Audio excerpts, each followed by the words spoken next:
I am. Thank you so much. Yeah, I never when I started the label 31 years ago, I never envisioned that our small little label, and we're still a very small label, would have an unreleased Bob Dylan track exclusive to RCD. I never could imagine that in a million years. And to have all these great artists contribute to our Pete Ham project, just I never could have imagined that when years ago. But we built something, and I'd like to think that we have a good reputation in the industry and a good network of friends and supporters, and that I think that has helped a lot. Get these other artists involved with the project. Listen to the vibes. Welcome, everyone, to another episode of Listen to the Vibes. And I'm very honored and very happy to welcome Mr. Rich Oloa here. And he is the founder of Y&T Music. And we're going to get to know him and talk about this latest project, which I'm really excited about because one of my favorite bands, Badfingers, Pete Ham. So, Rich, tell us a little bit more about yourself. Well, let's see. I grew up in the 60s. I'm old enough to have watched the Beatles live on the Ed Sullivan Show for 3 straight weeks. Wow, man. So yeah. So I'm let's say I'm a senior citizen at this point in my life, but only physically, definitely not mentally. But yeah, I grew up in the 60s, and God, the music was amazing in the 60s. And first it was just the pop stuff on the radio, then it morphed into all the underground music with Hendrix and the Who, and all the Dylan and all the great classic rock, the Kinks, Zeppelin. So I grew up in that era, and one of my favorite bands at the time was Badfinger. I was a Beatles fanatic. Right. In fact, I opened a record store in 1981 called Yesterday and Today Records, and that was named after a famous Beatles album. And then later in 1991, when I started the label, I just took the Yesterday and Today and made it Y&T. So that's how I started the label. But going back to, growing up, I remember I heard the song Come and Get It on the radio in the summer of 1970. And at the time, the Beatles were close to breaking up. Let It Be was their big hit, The Long and Winding Road. They were all over the radio. And I loved this song called Come and Get It. I thought it was the Beatles when I first heard it. I did too. Yeah. I was a 15-year-old kid, and wow, this is good. I'm hearing it on the radio, and they would say Badfinger. So I didn't know anything about Badfinger, but I loved the song. And then a couple of years, actually about a year later, they released an album called No Dice, and that featured the great song No Matter What, which was on a big hit on the radio. And I love that song, but I didn't buy the record or anything, but I love that song. And so I was aware of Badfinger, but yet I hadn't gotten into the music yet. But then the album came out at the end of 71, and I got it in early 72 called Straight Up. And that from Straight Up has Badfinger's 2 most famous songs. Well, 2 of them. Baby Blue, which received a lot of recognition when it closed the Breaking Bad series. Everybody knew. That's a lot of people discovered Badfinger from that song. And the other big hit was Day After Day. And I flipped over that record. I flipped out. I fell in love with it. I started playing it constantly. Then I went back and bought the previous album, No Dice, which I hadn't bought when it came out, and just fell in love with that record too. But it was Pete Ham's songs. I mean, I loved all the songs pretty much, but it was Pete Ham's songs that really stuck with me, that really connected with me.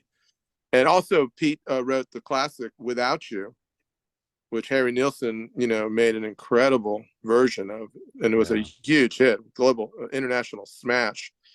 And it was co-written with Tommy Evans, of course, the bass player. But I fell in love with Badfinger. Then I went and bought their first album, Magic Christian Music. And then when the subsequent albums came out, I made sure I got every one. The album called Ass, which featured Apple of My Eye. Then they had 2 albums on Warner Brothers, self-titled album, and their last album, Wish You Were Here. Yeah. So Badfinger, I wouldn't say they were my favorite band, because the Beatles and the Stones were always my favorite bands. And around that time, I was listening to Zeppelin and the Who and the Kinks, but I loved Badfinger, and especially the Pete Ham tracks. And I'll never forget in April of 75, Pete Ham was not a household name at the time. Right. So when he killed himself in April of 75, it wasn't in the news like Jimi Hendrix or Janis or Jim Morrison. It wasn't in the news. And I subscribed to Rolling Stone, and one day I'm opening up the new Rolling Stone and I'm looking in the random notes section, and there's a little like a small obituary for Pete Ham. And I was shocked and devastated. I mean, the only time I felt such devastation for losing an artist when John Lennon was shot and killed, because Pete just resonated, connected with me, like no one else. And so that's the tragic story of Badfinger. And then, of course, they regrouped a few years later and did a record for Elektra without Pete. And it did okay. It wasn't a great record, but it was good. And then Tommy Evans actually did a second record for another label called Say No More for Radio Records. It wasn't that good. And shortly after that, the band broke up. And then Tommy Evans, the bass player and close friend of Pete Ham's, also hung himself. So yeah, over their manager stole a lot of money from them. Warner Brothers dropped them from the label, and it's just a great tragedy. There are documentaries available on YouTube that if anybody wanted to dig in deeper to the story of Badfinger, the tragic story, there are a couple of really good documentaries that you can view. But Badfinger, was never, obviously without Pete Ham, it just it wasn't the same. And so the years went by, and while I always loved Badfinger, hey, I opened up a record store, got married, had kids. I opened up my record store in 1981, and we had a good year, a 17-year run. And in 1991, I started my record label to put out the first CD by a local Cuban country band. Well, not Cuban country band, a country band with a Cuban singer, Raul Mala. And I put out their first CD on Y&T. It's just called The Mavericks. And the purpose to putting out the CD was really to get them a record deal, because I had never put out a CD before. I didn't know what I was doing. I started this label on a wing and a prayer, or whatever you want to call it. But I did my research, and I learned the ins and outs of what you need to do to promote a record. And we got the band signed to MCA within like 5 months of the release. Wow, man. Signed by Tony Brown, the legendary Tony Brown. And my second artist on the label was a singer-songwriter down here named Mary Carlson. That's Karlzen.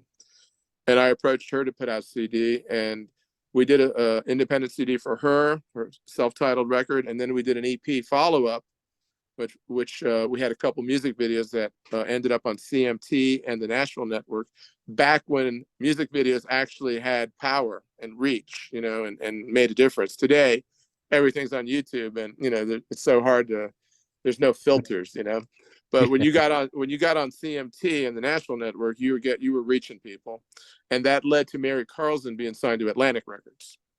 Wow. So our first two artists on our label, got signed to major labels. And then I discovered this local band from Gainesville. A friend of mine turned me on to them. They were called Four Squirrels, not the number four, just FOR, Four Squirrels, like music for squirrels. And they were a great band. I fell in love with this band. I started booking them in South Florida. We developed a huge following, dynamic live performers, and we got them signed to Epic Records. Wow. So our label was off to a pretty good start, and I was really building in confidence, and our label was starting to get some sort of a reputation, at least here in South Florida, for discovering talent. So we had the ears of the A&R community, both in LA and New York.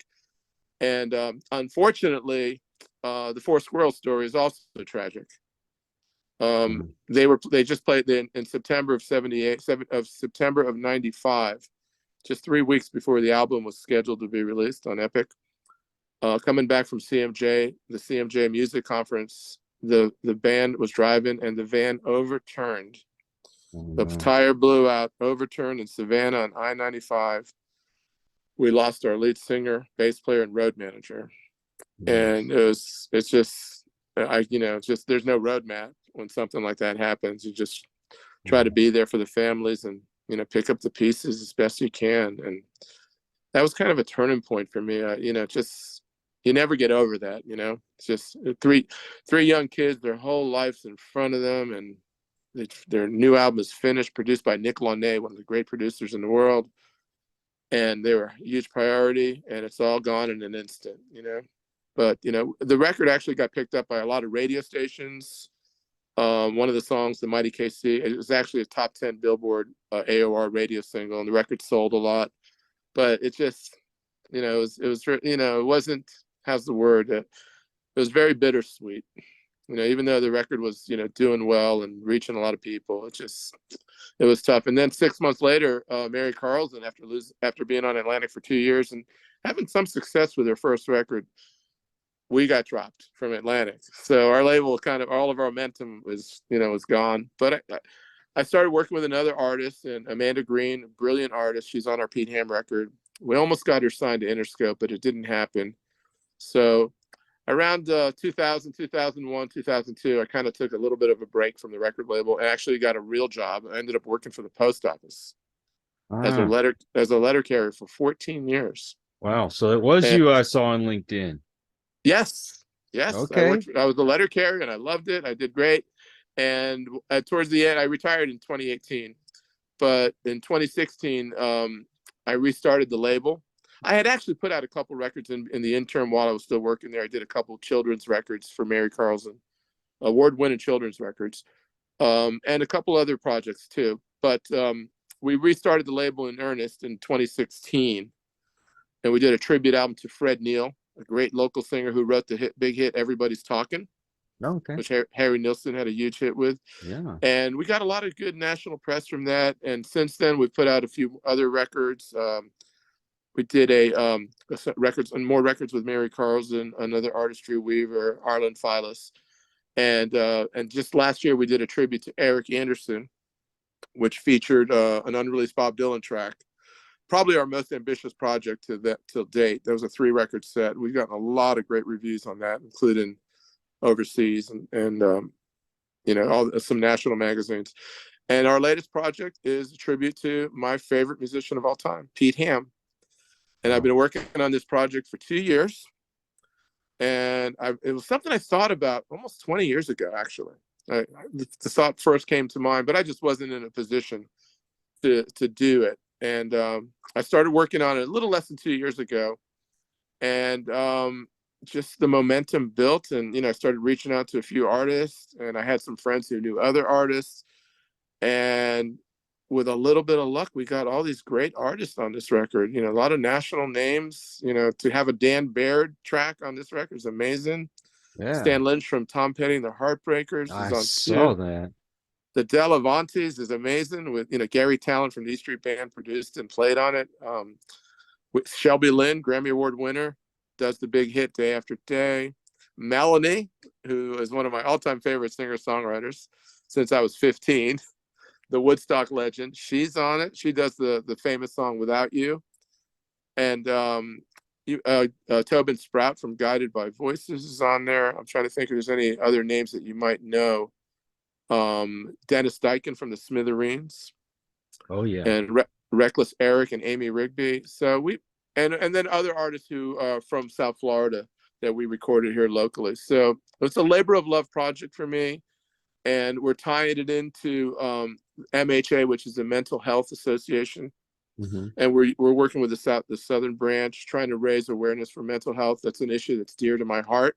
Yeah. Not only, did Pete Ham and Tom Evans, obviously, have a situation, obviously we're mental. I don't know how to describe it, but, they took their own lives. So obviously they were troubled.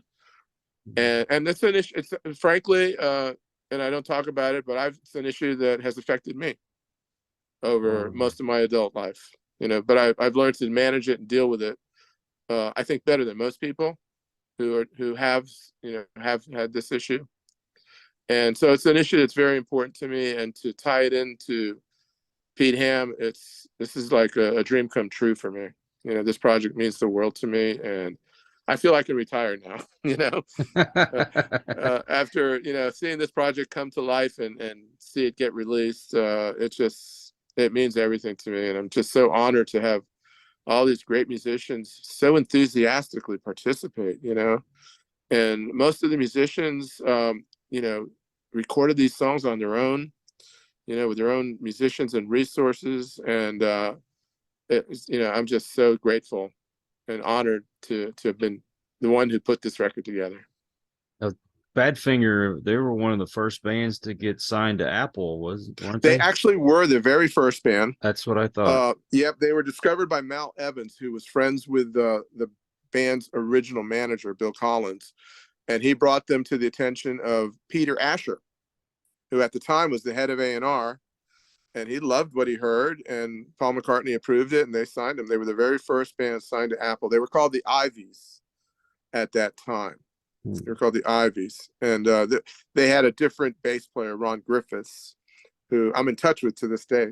Ron Griffiths, he was replaced by Joey Molland, and Joey was amazing. You know, his contributions to Badfinger. You know, I think Joey Molland's contributions took the band to a higher level than they would have been without him. You know, he brought a real edge, a rocking edge to them, and he was a great songwriter too. Yeah. And Melanie, was she the one that sang Brand New Key? That's the girl. Okay. Yeah. I actually remember. believe it or not, I actually put out a CD by Melanie of a real vintage radio show from Miami in 1971 that a friend of mine uncovered. Mm-hmm. And I had the tapes transferred digitally and sent them to Melanie, and she loved them. And they cleaned them up and remastered them, and I put out a CD just this month called the Magic Bus by Melanie. You know, if you and when we hang up, you have to text me your information. I'll send you a copy. Oh man, that'd be Yeah. a blast. Yeah. I'm showing my age, I guess. I was in high school when that song came out, and it was just around the time where I had bought every Melanie record before that. I loved her. I was obsessed. I had a crush on her, like every 15-year-old kid who knew her. And when she did Brand New Key, I was starting to get into different music like Neil Young and Zeppelin and stuff. So that was the last album I bought by her, but it was her biggest hit. And yeah, you know, so it's a real honor to be able to work with Melanie on this Pete Ham tribute and now her other album. So I can definitely retire now. I heard that. Well, I saw Stan Lynch on the list, and I said that was my first concert with Tom Petty and Bob Dylan. And Bob Dylan. Oh my God, what year? That was in '83. Nice. Oh man, that would have been great. I saw Petty in the 1991 tour. Yes, I can't remember the name of the tour. 83. I'm trying to remember what album that was. Long After Dark, maybe.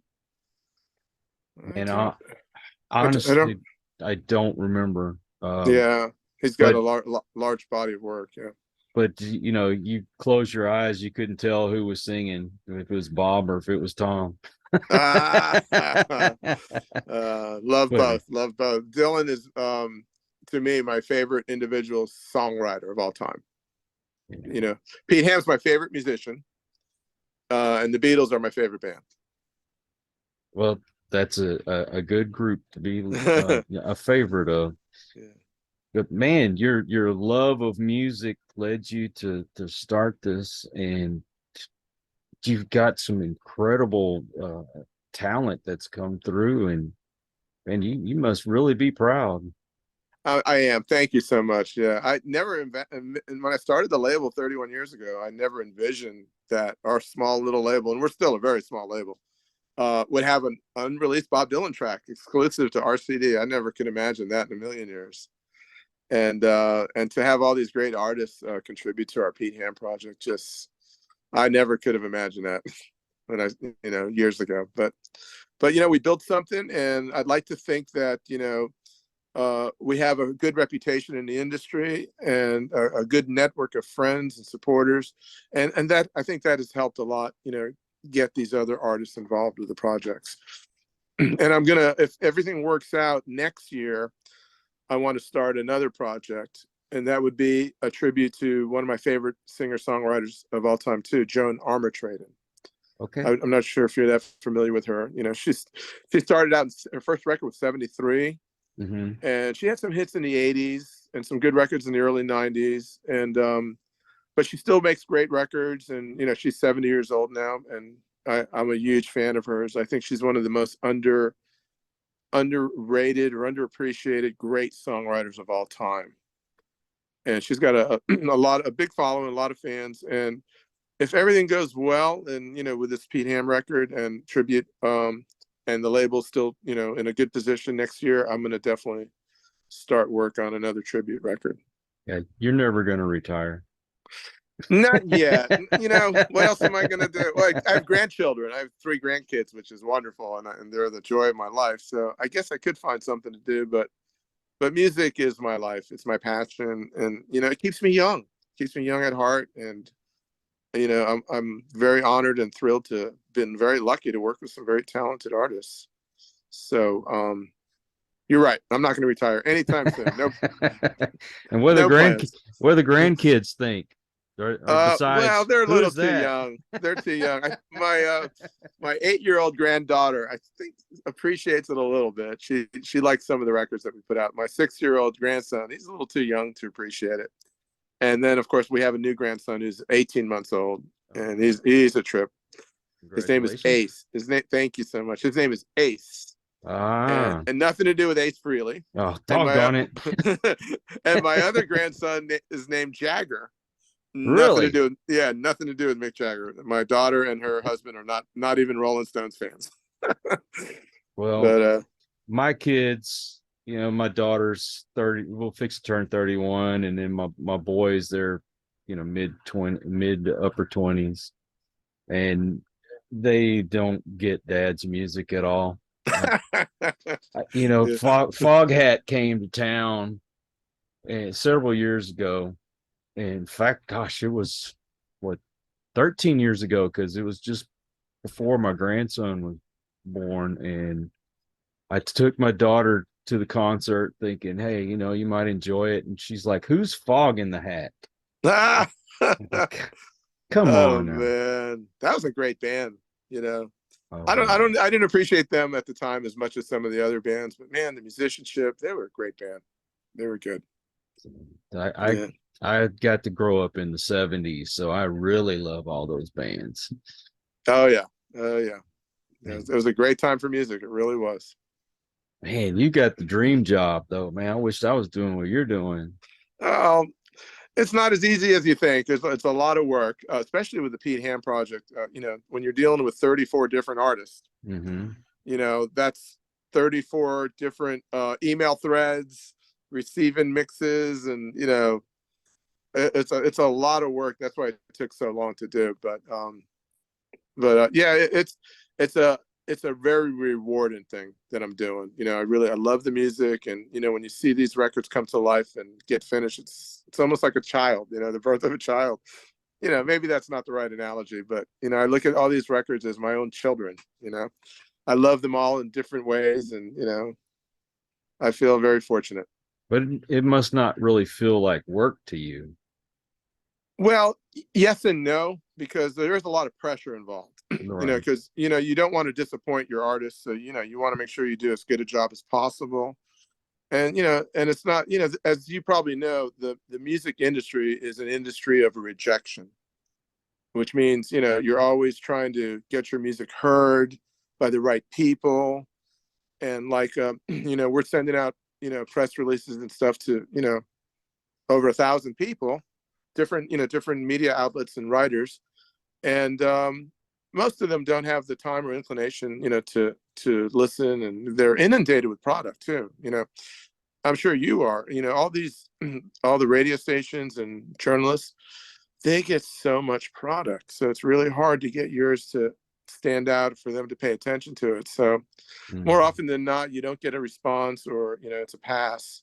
But that's okay. You just have to persevere. If you believe in what you're doing, you believe in your project and your artist, you don't let that affect you. You just keep plowing ahead.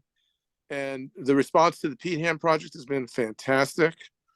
Maybe the best response of any project we've ever done. I'm fine. We're getting commitments from 4 different Sirius radio network stations, and with another 2 or 3 that are going to listen to it. We're getting commitments from the BBC radio, and that's the first time any of our projects have received any that kind of, international radio play. So just so far, everybody who's heard the record has been really complimentary, and it's really gratifying to see the response so far. But we're just starting I'll be promoting the record for the rest of the year. Because a lot of the artists have, we have several music videos being produced. We are going to do a live Facebook, Instagram, YouTube virtual event where artists, talk about Pete. We'll have the CEO of MHA also involved, and that's going to be something that's going to be really cool. We're looking for the end of July to do that. So we'll keep promoting the record, but there is a lot of pressure because you want to deliver on expectations, and everybody who contributed the track, they want to see their project successful. So while it's labor of love, it is a lot of work, and I do feel sometimes a lot of pressure to deliver, and but that's okay. That's the music business today. That's just the way it is. Yeah. And you ever thought about starting your own radio station? No. I have a code: only do what you know. I feel really confident, with my record stores. I love that, and I felt confident in what we're doing. Same thing with the label. So I mean, I've had people say, "Oh, you should open up a club, music, a venue for live music," and it's enticing. Wouldn't mind doing it, but I don't know that business. Just like radio, I just don't know that business. I thought about doing a podcast. A friend of mine has approached me to do a podcast talking about, just maybe similar to what you're doing, just talking about music we love, Yeah, that's actually not a bad idea. Yeah, we might do something like that. One of the first bands that that he wanted to do, and I love, is the Dave Clark Five. Oh yeah. An underrated band. They were only known for their singles for the most part, but they were a great band, and even a lot of their album tracks were great. So you never know, maybe down the road, if time permits, and in between the big projects, you never know, maybe that's something I've considered. But beyond that, I'm very content at this stage of my life. Yeah. And remember, I got to find time to see the grandkids too. That's true. You don't want to bite off more than you can chew. Exactly. And sometimes with a label, I've felt a little bit that way, but I just got to manage it, and I'll be fine. But yeah, you're exactly right. I met this one musician. He's a bass player, and he goes, he's around my age. He goes out and he plays with a lot of these older groups, the Platters and the Dave Clark Five, bands like that all the time. And people like us, we appreciate it. And the newer generation, I don't think, are quite as appreciative as we are. And and eventually there's going to be a day when these guys are gone. Yeah. I mean, yeah, a lot of them already are. Yeah, we're seeing more and more going all the time. Sadly. And you've got kids that are sitting in their bedroom, and they got a computer, and they can make music on their computer, and then they can upload it to any streaming service. And it seems to be the way a lot of bands are going, where they'll put it on YouTube, or they'll put it on Spotify, and that and the other. And the day of the record album and the CD, they're going to be gone. It's going to be nothing but streaming. I think you're mostly right, but I believe there'll be a niche there. Like vinyl has had such a resurgence. Like we have about 7 independent record stores in South Florida, and they only sell vinyl. And a lot of the new kids are buying vinyl, but it's a limited market. It's right. Really the big minority of music fans are buying vinyl, but there is a very a very passionate core group of people who still buy vinyl, mostly younger kids, and a lot of the new records are pressed in vinyl, mostly by independent artists. And the CD is still alive. Our distributor, which is the Alliance Entertainment, they're the largest distributor of physical product in the world. Yeah. And I've been told by the senior VP of export division that they've had their best year ever, and that CD sales are steady and sometimes climbing a little bit. So I think there's for a lot of that is like these reissues, like, box sets and deluxe packages with bonus tracks. That's a big part of it. But CDs, like we're selling the CD. We're almost sold out of our first pressing of the Pete Ham tribute. Wow. From mostly from pre-sales on Amazon. And I think that there still is a market for CDs, especially for our generation or my generation, and certain genres like Americana. I feel like there still is, and jazz and blues. I still feel there is a market for CDs. But you're right. Streaming is, 95% of all the revenue that's generated for the record companies is streaming. It's streaming. So, yeah, I'm an old school guy. I mean, if I had the resources, I would put everything we do on vinyl. We've only done 4 vinyl releases on our label.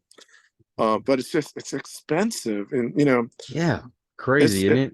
do you want to go out and spend $30 for a reissue of a Pink Floyd album? Or no. Thank you. No, I can't see that. And it's just the cost of manufacturing vinyl is prohibitive. So, Yeah. but I think music, there'll always be demand, although I don't know how much for CDs and vinyl. But that's what our label's about. Obviously we put all of our stuff on streaming as well. But our label's very small, so we're not really seeing any kind of great revenue streams from streaming at all. Unfortunately. Well, I mean, do you think eventually in the future the day of the record company or studios and all that's going to be gone because you can do everything at home now? Yes and no. I think the studios here in Miami are doing great. The 3 that I know. There's something to be said about having the right ambience in a room, especially if you want to track drums and guitars and, with a full band. And there's also something to be said about having a really skilled engineer who's got great ears and helps you get that sound that you want. And you learn from him.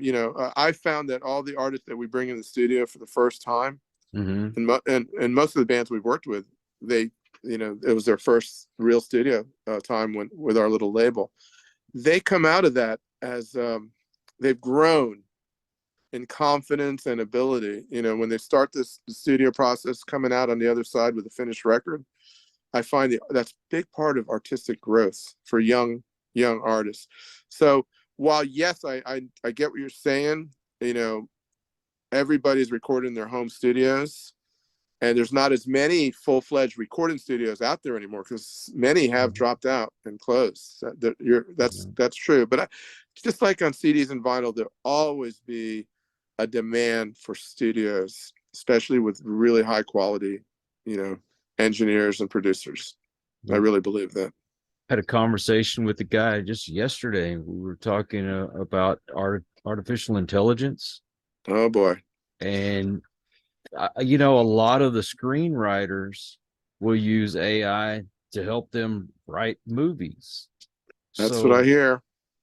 And I've actually interviewed a guy who was on the groundbreaking with AI, and it's going to come to a day where they can copy your voice and emotion and all that. Who's to say they won't have someone make a complete album of maybe an artist that's even passed away, and there won't be a need for the human element anymore? That's a scary thought. And I won't accept that, but it's true. Yeah, it's true though. I just was on YouTube and I saw like 4 or 5 videos or AI recordings of someone doing Pete Ham songs, doing Badfinger songs, but Paul McCartney.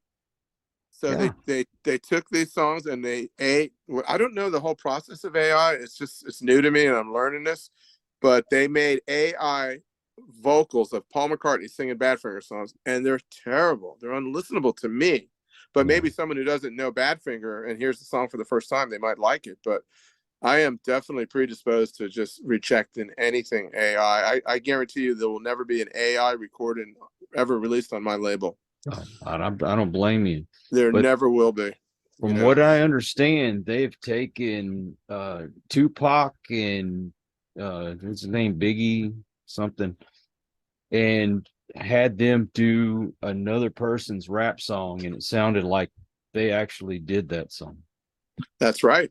And there was another instance of a band doing an Oasis sound alike, and from what I understand, it sounds great, and Oasis fans were loving it, and even Liam Gallagher like complimented it, from the guy from Oasis. And if someone just sent me that record and said, "Oh, this is a new Oasis record," I probably would have believed it. Jeez. And maybe even liked it. That's the scary part, because Yeah. if someone didn't tell me it's AI, honestly, I might have actually liked it, but that bothers me. I just, Yeah. the artificial vocals is taking the human element out of it. Mm-hmm. And actually, I have this, my thought process in recording, making records is the less is more approach. Mm-hmm. Because when you're in a studio, every time you add an effect, one plug in here, one plug in there, more verb here, whatever, it lessens the human element. And with Pro Tools now, a lot of very great producers take advantage of, what you can do digitally now that you couldn't do all those years ago. Mm-hmm. And the records, they really sound really great. But I like the approach of more stripped down when you in the recordings. And most of the songs on our Pete Ham tribute definitely take that less is more approach. I think so. Well, there is a magic that happens between musicians, especially if they're in the same studio, and Yes. they're playing off of each other, even. And sometimes that little mistake ends up being the best part of the song. Yes. Yes, I agree. You can't if you try to make it too perfect, Mm-hmm. it loses a little bit of the magic. I've always felt that way. So, sometimes I have different opinions with producers that I work with, and they're great. They're great at what they do. I am not musical at all. In fact, to be honest with you, I don't even hear pitch. Really? Yeah, I cannot hear pitch. I've been to a million concerts, and not one time have I ever said, "Oh, he missed a note." I don't hear pitch. If someone sings sharp or flat, it goes right by me. But And which is really, people are shocked when I tell them that, because I've been in the music business producing records all these times. But I rely on my engineers yeah, and yeah. producers, for pitch and stuff. Everything that, and when I hear music for the first time, I just judge it on the vibe and the feel. Yeah. And mistakes go right. I don't hear, and I also don't hear timing. So if a drummer is like out of time, I don't hear it. And actually, it's kind of like a gift to me, because when I listen to music, I can never not like something because of a mistake. And a lot of musicians will never allow a mistake on their record or in their recordings, and I get that. But I'm glad I don't actually hear mistakes. It's really, believe it or not, it's liberating. Well, that song "Rock This Town" by the Stray Cats? I love that song to death. Love the Stray Cats. There's at one point where Brian Setzer actually misses a note, and it's the recorded version you hear on the radio. I mean, but they played it live, I guess, in the studio, but he did make a mistake and they left it in there. But I couldn't have heard. I would hear that track 50 times and I would never hear it. I hear it every time. And it's funny because I've heard that song so many times. I actually saw the Stray Cats that tour, right? And I was in the front row and they did that song. And I can never hear a mistake. It's to me, it's a gift, So it's weird, but getting back to the whole AI thing, it's just scary. I just saw that Paul McCartney is using AI technology to separate John Lennon's voice from this demo recording, which is a little different from using AI to recreate a voice. Mm-hmm. And I also read that Peter Jackson when he did the Beatles documentary, that was on Disney, the 8-hour series. I don't know if you got to see that. Yes, It was amazing. But Peter Jackson used AI technology to separate some of the audio tapes of just them in the studio, so you could hear what they're saying. No So kidding. yes, so AI technology by itself is not the boogeyman. It's just the way you might want to use it. If you're using it to recreate something or make a hit, then I don't support that. Like, I just read something that AI technology pinpointed 97% of the songs that it heard and recognized them as hit singles.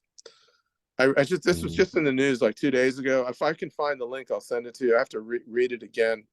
But I think people are going to use AI technology to make new records and sell them, and they'll probably sell a lot of records. Oh yeah. But I not me.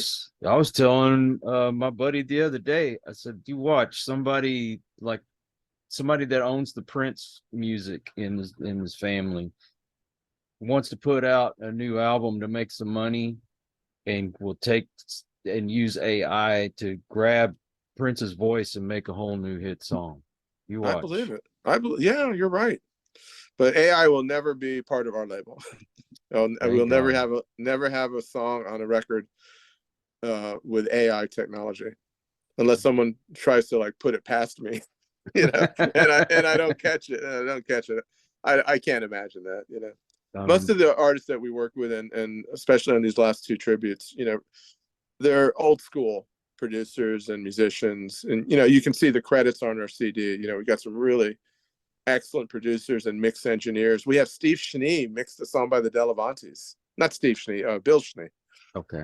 Bill Schnee, who worked with Ringo Starr on his two big records, Carly Simon, Linda Ronstadt. You should look at his resume. And he mixed No One Knows, which is the 5th track. And it sounds amazing. And John Keane mixed the 3rd track. John Keane has mixed REM, Indigo Girls. And and Stan Lynch mixed. These people know what they're doing, and their approach is more old school, and I really appreciate that. Man, you got to hook me up with Stan Lynch, dude. I'm sure. maybe I can. I'll reach out to him. Maybe he'll come on your show. You never know. Man, he's a great guy. He's one of the first people we reached out to. Yeah. I have a very good friend named Bill DeYoung who wrote the liner notes on our Pete Ham tribute, and he has written liner notes for many records over the years, especially on Rhino, a lot of releases. And we go back 50 years, Bill and I, 45 years. And I told him and he's a Beatles fanatic just like me. That's how we met, collecting Beatles records in the 70s. And I told him about the Pete Ham tribute, and the first thing he says, "Rich, have you contacted Stan Lynch?" And I go, "No, I don't know him. I'd love to. He goes, "I'm going to email him." And he sent him an email, and he copied me on it. And Stan wrote back right away that, "Oh my God, he's a huge Badfinger fan, loves Pete Ham. Was really touched by their tragic story. He's quoted in the press release if you see that." And he agreed to be on the record right away, and I was like floored. And then they picked his new band is the Speaker Wars with John Davis, a great singer out of Texas. I think he's in Austin. John C. Davis, great vocalist, and their band is the Speaker Wars. And a couple weeks later, Stan emailed me and says, "Rich, how would you like to have Dan Baird do a track?" Oh man. And I go, "Are you kidding me?" Dan Baird? "Oh, yes, please." And so I reached out to Dan, and he got back to me, and they picked I Can't Take It, the 2nd track, and it came out amazing. And so, Stan was a really great way to start the project, and having Stan Lynch and Dan Baird on the project in the early stages really carried a lot of weight as we, reached out to other artists, and it really, really meant a lot having them involved. So I'm so grateful to Stan and Dan and John Davis. Just, they're great people. And then I forgot to tell you, then after that, another couple weeks passed by, and Stan emailed me that he's working on a different version of No Matter What, and it's going to be like a world music version. And if I don't like it, no problem. And I can pick whichever version of the two, they pick No Matter What to be their song. That's crazy. And so he emailed me that he's working on the second version. He said, it's up to you which one you want to use. Mm-hmm. And I said, absolutely. I can't wait to hear it. So he was working. It took him about a month or two to work on it because he actually recorded vocals with this wonderful Indian singer, Dr. Susmita Datta, and a sitar player from India. And they recorded it via transfer files through Pro Tools, and file transfers, I should say. And so it took about 2 months for him to finally get it.